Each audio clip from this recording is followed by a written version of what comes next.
오늘 말씀은 창세기 25장 1절에서 18절까지 말씀인데요. 1절에서 11절까지만 읽도록 하겠습니다. 함께 읽겠습니다. 아브라함이 후처를 맞이하였으니 그의 이름은 구드라라. 그가 시므랑과 욕산과 무만과 미디안과 이스박과 수아를 낳고 욕산은 스바와 드단을 낳았으며 드단의 자손은 아수르 족속과 드루시 족속과 르움미 족속이며 미디안의 아들은 에바와 에벨과 하녹과 아비다와 엘다아이니 다 구드라의 자손이었더라. 아브라함이 이삭에게 자기의 모든 소유를 주었고 자기 서자들에게도 재산을 주어 자기 생전에 그들로 하여금 자기 아들 이삭을 떠나 동방 동쪽 땅으로 가게 하였더라. 아브라함의 향년이 175세라. 그의 나이가 높고 늙어서 기운이 다하여 죽어 자기 열조에게로 돌아가매 그의 아들들인 이삭과 이스마엘이 그를 마므레 앞 해쪽 속 소알의 아들 에브론 밭에 있는 막벨라 굴에 장사였으니 이것은 아브라함이 헷 족속에게서 산 밭이라. 아브라함과 그의 아내 사라가 거기 장사되니라. 아브라함이 죽은 후에 하나님이 그의 아들 이삭에게 복을 주셨고 이삭은 부엘라 헤로이 근처에 거주하였더라. 아멘. 아침 묵상을 들으신 우리 모든 성도님들에게 하나님의 은혜가 있기를 간절히 소망합니다. 우리 사람은 그 인생이 화려할지라도 그 인생이 험난하고 굴곡이 많았을지라도 어떤 인생이라도 태어남이 있으면 죽음을 맞이하게 됩니다.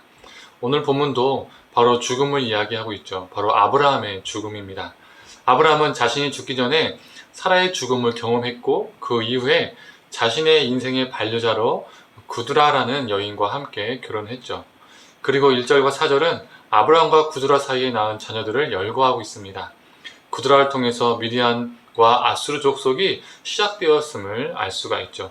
아브라함에게 하셨던 너를 통하여 큰 민족을 이루시겠다라는 그 하나님의 약속이 이삭을 통해서만 이루어지는 것이 아니라 아브라함의 모든 자손을 통해서 이루어지고 있음을 오늘 본문을 통해서 알게 됩니다.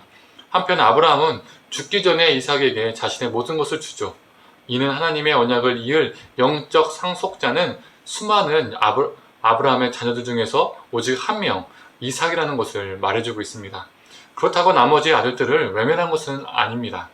6절을 보면 그 나머지 아들들에게도 자신의 재산을 나누어주고 이삭과 떨어져 살도록 합니다.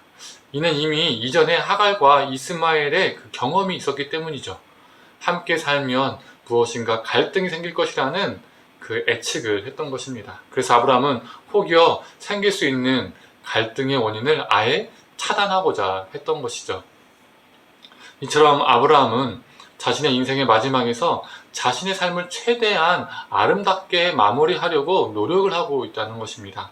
한 자녀에게만 자신의 재산을 다 주는 것이 아니라 나누어주고 또한 그 과정 속에서 영적인 상속자는 확실하게 세우며 또 혹여 자신이 죽은 후에도 이전의 과거가 반복되지 않도록 갈등이 생기지 않도록 서로 떨어져 나누어져 살도록 한 것입니다. 또한 9절과 10절 보면 어떤 일이 있죠? 이삭과 이스마엘이 함께 아브라함을 장사합니다. 이게 무엇을 보여주는 걸까요? 이 둘은 평생 죽을 때까지 천천지 원수로 살았던 것이 아님을 보여주고 있습니다. 이들이 원수지간이었다면 이들이 함께 있다는 기록을 우리는 보지 못했을 겁니다. 예를 들어서 야곱과 에서가 원수지간이었을 때 어떤 비극이 일어났죠? 야곱은 형 에서가 자신을 죽일까봐 야곱은 어떻게 했죠? 도망가야 했었습니다. 그들은 긴 세월 동안 함께 함께 살아갈 수가 없었습니다. 야곱과 에서는 20년이라는 시간이 지나서야 그 갈등이 해소되고 함께 할 수 있었죠. 분명 이삭과 이스마엘 사이에는 갈등이 있었습니다. 그 갈등의 원인이 본인들 사이에서 갈등일 수도 있고 자신들의 엄마들의 가운데 있는 갈등의 문제 때문에 생긴 일일 수도 있다는 것이죠.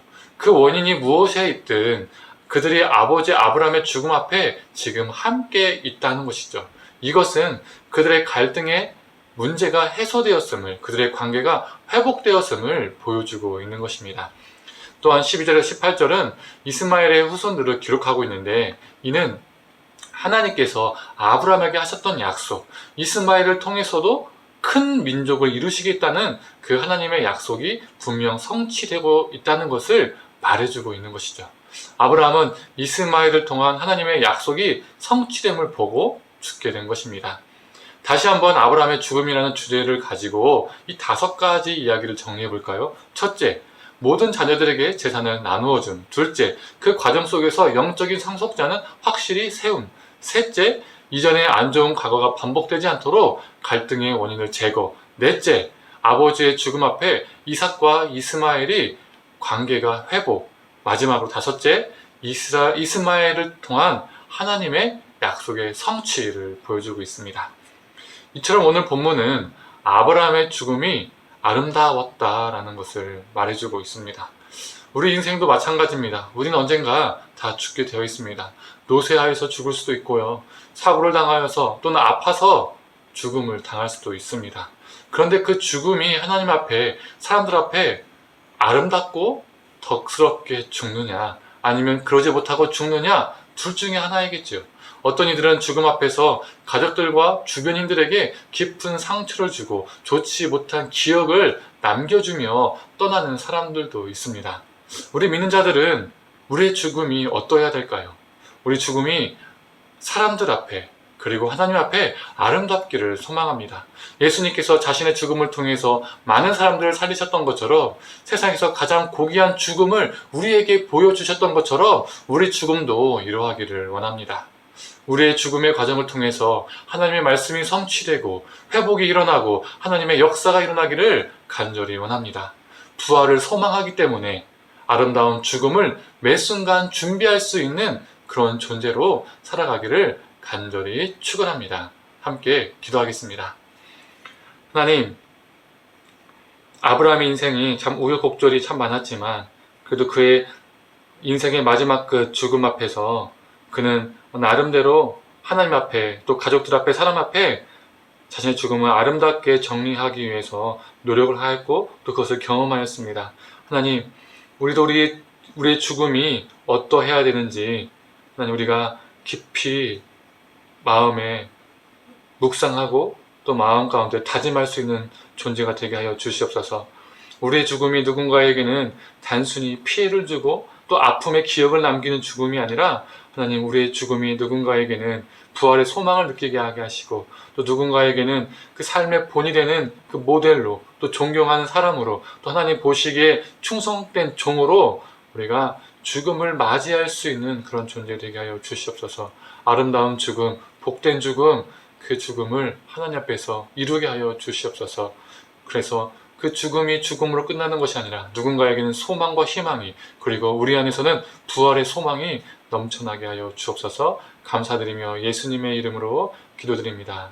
아멘.